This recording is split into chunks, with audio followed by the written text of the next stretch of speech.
हरे कृष्णा सज्जनों, मेरा नाम साधना है और मैं उत्तराखंड के केदार घाटी से हूँ। सज्जनों, मैं अपने साथ हुई भगवान की लीलाओं का अनुभव आपके साथ साझा करती हूँ। आज इसी क्रम में भगवान की यह लीला है। सज्जनों, आज मैं आपको अपने जीवन की बहुत सुंदर लीला का वर्णन कर रही हूँ। इसे ध्यानपूर्वक सुनिएगा, क्योंकि ये भगवान कृष्ण ने मुझे ये लीला सुनाई है। मतलब लीला में ये कहानी सुनाई है, कथा सुनाई है भगवान की। तो एक मंदिर है, मसूरी के पास में है। वो भी बद्राज मंदिर ही है, बलभद्र भगवान का, शेषनाग प्रभु जिन्हें कहते हैं। तो एक दूसरा मंदिर जहाँ मैं जाती हूँ वो दूसरी जगह है, वो तो देहरादून के निकट है और वो उनका ही मंदिर है। मतलब भगवान शेषनाग का ही है, लेकिन वे अलग अलग जगह हैं। उनके अनेकों मंदिर होंगे, लेकिन मुझे नहीं मालूम था ये मसूरी वाला मंदिर। लेकिन ये पौराणिक मंदिर है मसूरी वाला, और जहाँ पे भक्तों का जो तांता लगा रहता है, जहाँ पूछने के लिए जाते हैं, वो देहरादून के निकट है। रामगढ़ गांव है, रामगढ़ धर्मावाला, देहरादून के निकट है। देहरादून से काफ़ी आगे जाना पड़ता है। धर्मावाला हरवटपुर एक जगह आती है, हरवटपुर जगह आती है, और वहाँ ये मंदिर है बलभद्र प्रभु का, जहाँ तो पूछने के लिए जाते हैं, जहाँ हम अपने स्टूडेंट्स को ले जाते हैं, जहाँ सरदेव दीपक पुंडीर महाराज जी बैठते हैं, वो तो बहुत दूर है, वो अलग जगह है। और एक मंदिर है शेषनाग प्रभु का ही है, बलराम जी का, वो है मसूरी के निकट में है। तो भगवान कृष्ण मुझे जो है इस मंदिर की कहानी सुनाते हैं, मुझे स्वप्न में पूरी कहानी सुनाते हैं स्वप्न में, और मुझे जो है वहाँ बुलाते हैं और साथ में कहते हैं, क्योंकि हम उनको जो है बहुत अच्छा मानते हैं, मतलब आज भी। ये है कृष्णा बैनर्जी जी हैं, जिन्होंने कृष्णा सीरियल में मुख्य किरदार निभाया था कृष्ण भगवान जी का। तो ये है सर्वदमन बैनर्जी महाराज जी हैं। तो उनको मेरे को बोला कि तुम उनको भी ले जा लेना वहाँ। तो जब उन्होंने सुना तो ये बहुत खुश हुए, बहुत प्रसन्नचित्त हुए, और मैंने उनको जो है वो एड्रेस दिया। और साथ हम जा नहीं पाए क्योंकि उनको जल्दी जाना था, क्योंकि उनको बुलावा था। मैंने कहा था भगवान ने बुलाया है आपको, आप चले जाइए। तो वो चले गए, उनसे रहा नहीं गया, वो जल्दी से जल्दी चले गए उस मंदिर में। लेकिन हमारे पास समय नहीं था उस समय, हमारे स्कूल में स्टूडेंट्स थे, तो हम लेट गए। फिर अलग से हम भी पहली बार ही गए थे वहाँ दर्शन के लिए, क्योंकि भगवान का बुलावा था, तो हम गए। तब भगवान कृष्ण जो है उस मंदिर की मुझे कहानी सुनाते हैं। कान्हा जी ने कहा कि जब द्वापर युग था, द्वापर काल में बलराम भगवान कह रहे मैं ही बलराम हूँ, सारे मैं ही हूँ, सब मैं हूँ, मैं ही भोलेनाथ हूँ, सब मैं ही हूँ। तब कान्हा जी कहते हैं कि जो बलराम भगवान हैं, जिन्हें तुम बलराम भगवान कहते हूँ, मैं ही, मेरा ही अवतार है वो। तो जब वो अत्यंत वो हो गया, मतलब मारकाट हुई थी जब महाभारत के समय पे, तो फिर बलराम भगवान जी का हृदय बड़ा दुखी होता है, सभी पांडवों का भी दुखी होता है मन। तो सब अपने, जब भगवान शिव ने कहा कि जाओ अपने पाप धोने के लिए जाओ अब तुम, तो पांडव लोग तो चले गए इधर बद्रीनाथ की तरफ। तो बलराम भगवान जो है जा रहे थे, वो चलते चलते वो इस ओर आ गए, इस दिशा में, जहाँ ये मसूरी का वो क्षेत्र है, जहाँ पे बलराम भगवान का ये मंदिर बना हुआ है। तो फिर क्या होता है कि तब बलराम भगवान जी को ये स्थल बहुत ही रमणीय लगा, बहुत मनमोहक, और उनका हृदय किया कि मैं यहीं कुछ समय विश्राम कर लेता हूँ। तो उसी गांव में जो है विश्राम करने लगे। वहाँ के जो भी ग्रामीण वासी हैं उनकी सेवा करने लगे, कहने लगे कि प्रभु आप यहीं रहो। तो प्रभु उनकी सेवा से बहुत प्रसन्न हुए, उन्होंने उनको बहुत सेवा की। तो बलराम जी ने कहा कि ठीक है, मैं कलिकाल में यहाँ आऊँगा, अभी नहीं, कलिकाल में मेरी यहाँ पे पाषाण रूप में मूर्ति रहेगी और मैं यहाँ जो है विराजूंगा, लेकिन अभी नहीं। तो फिर वहाँ से वो चले गए। तो उस समय जो है वहाँ से तो अंतर्ध्यान हो गए, भगवान बलराम जी वहाँ से चले गए। और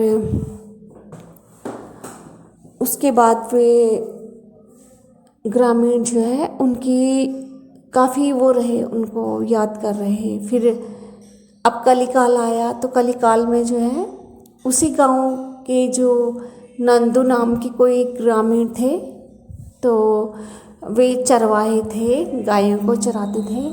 तो वो गौचारण के लिए जाते हैं जंगल में। तो एक स्थान पे झाड़ियों में उनको बेर बेर से मिलते हैं, फूल फूल से। तो वो उन फूलों को जो है इकट्ठा करने लगते हैं। तो फिर आकाशवाणी होती है कि इन्हें यहाँ पे खोदो, खोदो, यहाँ से खोदो। तो वो खोदने लगते हैं, तो थक जाते हैं खोद खोद के। फिर दोबारा से ज़मीन से आवाज़ आती है कि मैं यहाँ हूँ, मुझे बाहर निकालो, मैं यहाँ हूँ, बाहर निकालो। तो फिर वो जो है, जो नंदू था ग्रामीण, उन्होंने जो है कुछ ग्रामीणों को बुलाया अपने साथ और उनको बोला कि चलो मेरे साथ इसको खोदो, यहाँ पे खुदाई करते हैं, कुछ है यहाँ पे। तो सब साथ मिल के थोड़ा सा उन्होंने खुदाई की और वहाँ एक मूर्ति निकल गई। तो वहाँ से एक नहीं 3 मूर्ति निकल गई। तो 3 मूर्ति निकली तो फिर वो जो है बहुत भारी थी मूर्ति। तो नंदू जी कहने लग गए कि महाराज आप तो बहुत भारी हो, थोड़ा हल्के हो जाओ।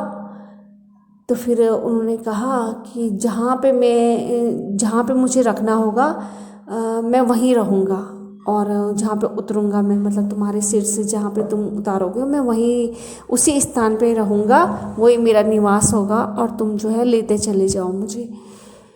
तो वो तीनों मूर्ति, वहाँ से 3 मूर्ति निकली, सुभद्रा जी की निकली, भगवान विष्णु जी की निकली, और ये निकली बलराम भगवान की।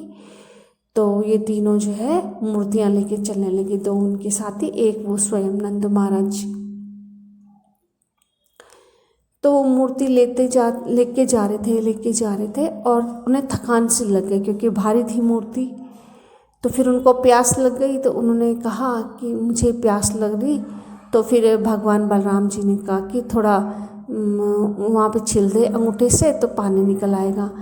तो फिर वहाँ पे आज भी कि बहुत ही शुद्ध जल मिलता है एक जगह पे, तो वहाँ पे बहुत ही शुद्ध जल मिलता है। तो उस पानी से उन्होंने अपनी प्यास बुझाई, और आज भी वहाँ पे एक तालाब सा है। और फिर वो आगे बढ़े, चलते चले गए, उनका ऊंचाई की तरफ ले जाओ मुझे। तो चले चले फिर एक समतल जगह आई ऊंचाई पे बिल्कुल। तो उस जगह, उस स्थान पे फिर उन्होंने कहा था ना, बलराम भगवान ने कहा था कि जहाँ तुम एकदम से हल्का महसूस करोगे मुझे वहीं रख देना एकदम से नीचे।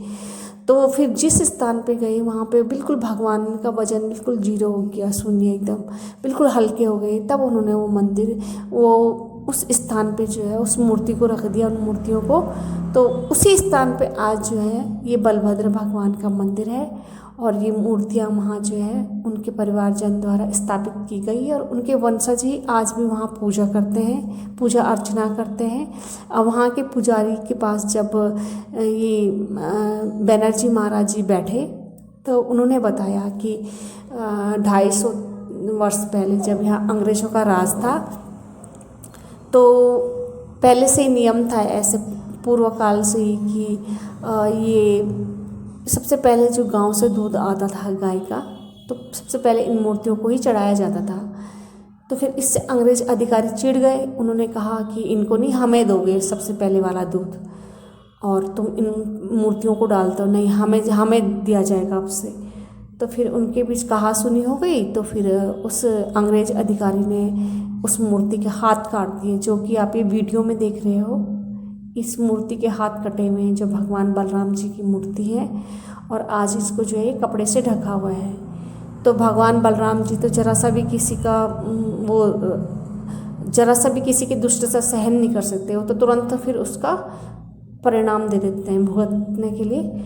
तो वो अंग्रेज अधिकारी भी मृत्यु को प्राप्त हुआ, उसकी भी मृत्यु हुई, और उनके जो 2 बालक थे, शायद ऐसा उन्होंने कहा, ये पुजारी जी ने कहा कि उनकी भी मृत्यु हुई, क्योंकि मुझे तो सिर्फ भगवान कृष्ण ने वहीं तक बताया था कि फिर बलराम भगवान जी जहाँ पे सबसे हल्के पे वहीं पे उनको स्थापित किया गया। उसके बाद भगवान कृष्ण ने नहीं बताया मुझे ये अब का जो अंग्रेज अधिकारियों की जो वार्ता है, ये वाली वार्ता जो है फिर हमें बैनर्जी महाराज जी ने बताई आगे।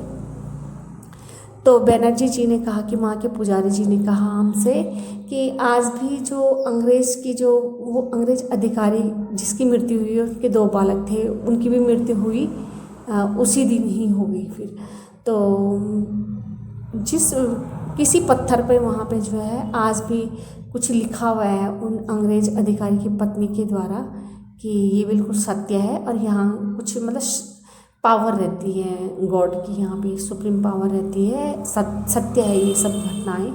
तो उन्होंने वहाँ लेटर दिया, आज भी वो जो है वहाँ के कोष में जो है जमा है वो लेटर उनके द्वारा लिखा हुआ कि ये सब घटनाएं सत्य है। अंग्रेज अधिकारी के साथ जो भी घटनाएं हुई हैं, तो ये भगवान बलराम के साथ जो उन्होंने दुष्टता की उसका परिणाम था। और इनके संबंध में जो उन्होंने जो पत्र लिखा वो वहीं के कोषागार में आज जमा है। और बस यही वहाँ की कहानी है, और आप लोग ज़रूर वहाँ जाइएगा और इस दुर्लभ मंदिर के जो है दर्शन कीजिएगा। हमें भी भगवान कृष्ण ने ही भेजा है कि बहुत ही पवित्र मंदिर है, भगवान बलराम जी का मंदिर है। और वहाँ पे कहते हैं कि अवश्य ही प्रारब्ध वस्तु, खैर इंसान को देखो जो मिलना होता है वो तो मिलता ही है, लेकिन दर्शन करने से लाभ ही होता है, हानि नहीं। और ऐसे जो साक्षात जहाँ विराजमान रह रहे हैं भगवान, प्राकृतिक रूप से जो निकली हुई हैं जो मूर्तियाँ जो बनाई हुई नहीं है, और ऐसे मूर्तियों का दर्शन करके, मूर्तियाँ क्या हो तो साक्षात ही परमेश्वर वहाँ विराजमान है, तो अपने आप को धन्य ही होंगे हम लोग जब उसका दर्शन करेंगे। भगवान का साक्षात वहाँ पे साक्षात शेषनाग प्रभु विराजमान है, तो आप लोग अवश्य उस मंदिर के दर्शन कीजिएगा। आप लोग यूट्यूब पे भी सर्च कर सकते हैं वहाँ की लोकेशन कहाँ पे है वो, और मैं उसके पिक्स डाल दूँगी इसमें, इस वीडियो में उस मंदिर की, और सारी जितनी भी इसमें फ़ोटो होगी वो वहीं की होगी, उस मंदिर की होगी। आप ज़रूर जाइएगा। हरे कृष्णा हरि बोल, जय श्री राधे।